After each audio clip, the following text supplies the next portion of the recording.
Guys, gagawa ko ng merienda. Ayan. Gagawa ko ng bread omelette. So, ito, nagtira ako ng tasty. Pag bumibili talaga si mama ng tasty, nagtatabi ako para sa mga project ko. So, ayan. Ayan. Dalawang tasty to. Ito pati to yun sa dulo. Ginagamit ko rin kasi sayang. Mahal na rin ang tasty ngayon. Tapos, gupitin lang natin siya. Malinis tong gunting nga. Hinugasan ko yan. I-cubes-cubes lang natin siya.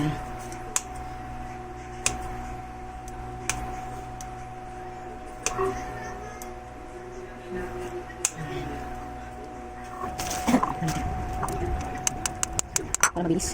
Tingin.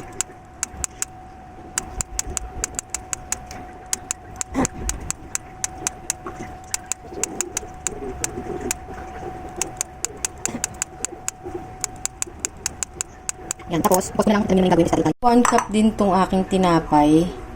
Set aside muna natin. Tapos, kailangan natin ng egg. Pwede nyo naman damihan, kasi ako lang naman kakain. Saka for demo purpose lang din. Yan, isang itlog, paminta, pepper, tapos salt.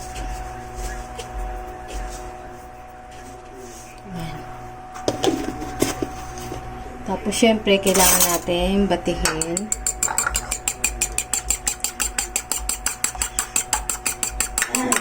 Tapos, naglalagay ako, guys, ng onting water.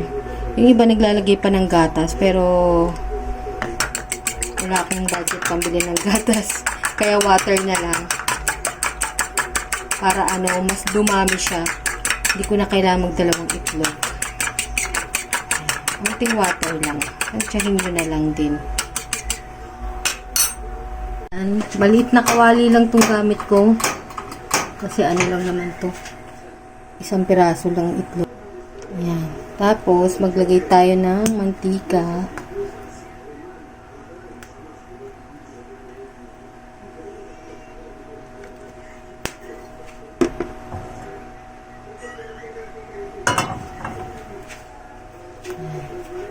Painitin muna natin bago natin ilagay yung itlog.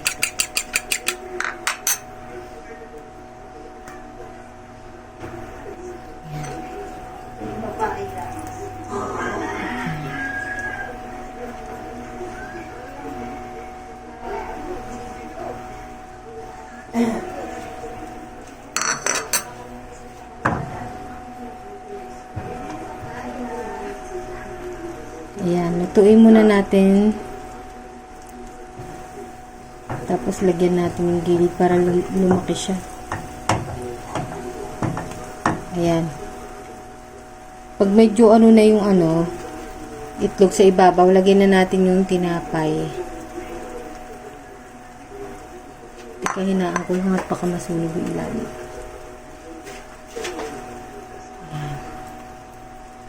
Masyado palang marami itong aking tinapay.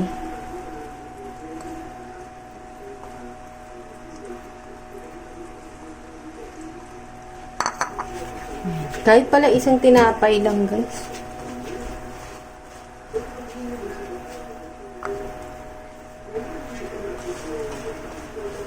Dapat pag medyo liquid-liquid pa yung itlog para dumikit yung tasty. Kahit pala isang pirasong tasty lang. Pag isang piraso lang na itlog. Pero syempre, kapag marami kayong gagawin, marami at saka malaki na kawali, kailangan dalawa. Sobra yung akin. Press down lang natin para dumikit yung itlog. Dapat pala pag medyo mamasa-masa na yung yung itlog, ilagay nyo na kasi baka hindi dumikit. Ito siya. Yung dapat mas flat na plato dapat. Dito na lang sa takip.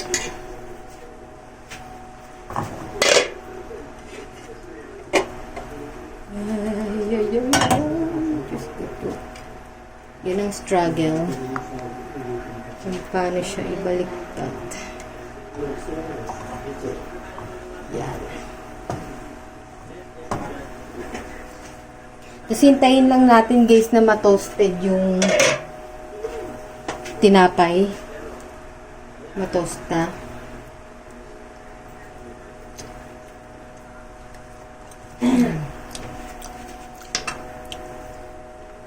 Habang inaano pa natin yung baba, lagay ako ng ketchup sa ibabaw.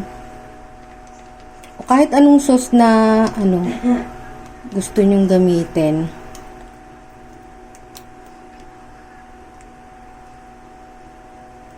Ganyan. Yung iba sriracha. Sriracha ba yun? Isang klase. Sriracha. Basta kahit anong sauce na bet nyo. Yung iba sweet and sour sauce. Diba? Yung iba gusto yung medyo maanghang. Naksa ko lang ng onting apoy. Para mabilis. Habang nagluluto pa tayo, mag-a-add ako ng ganito. Kahit anong paborito yung chips. Ito kasi guys, ano to? Cucumber. Cucumber flavor to. Light lang yung alat niya. Feeling ko bagay siya dito. Pero optional lang to kahit wala nito kung hindi nyo bet. Pero ayan siya oh. Kulay green. Hindi siya maalat. Lasang cucumber. Oishito. Pero kahit anong bet nyo ilagay jam. Feeling ko lang bagay kasi to. Pandagdag flavor at saka texture na rin sa ating bread omelette.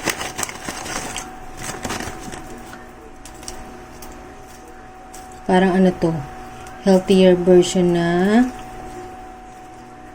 chicheria.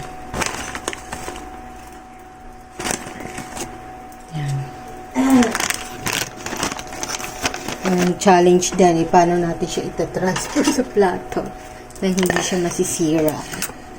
Handa ko na yung plato ko. Pwede na siguro to. Tapos syempre ipo-fold natin siya guys.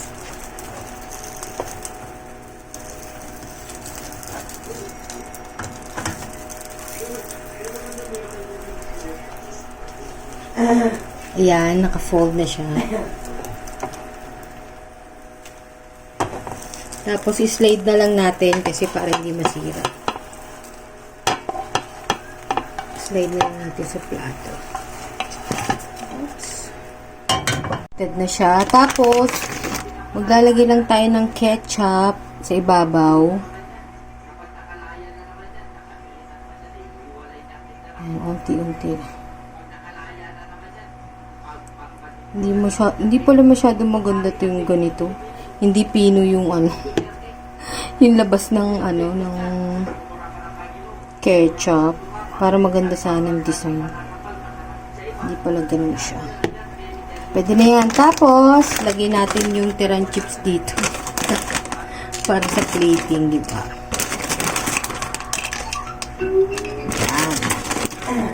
Lagay natin.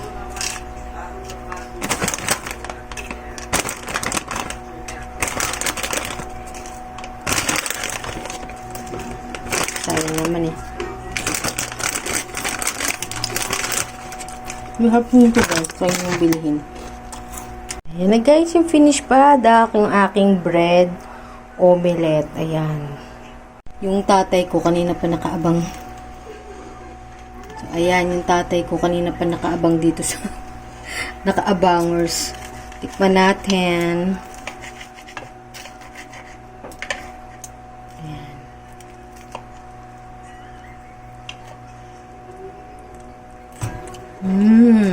Sarap. Sarap guys. Kunin natin yung part na may may chips. Sarap.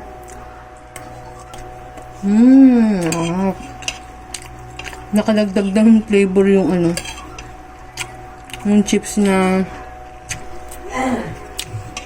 cucumber. Ito? Ito, i-kutsara rin. Tinido rin, no? Ito.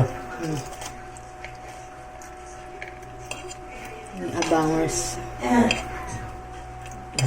Ganun ba yun? Oo. Hmm. Yan. Nakakuha ka? Cucumber yan ito, oh. Hindi maayos yung pag-ano yan.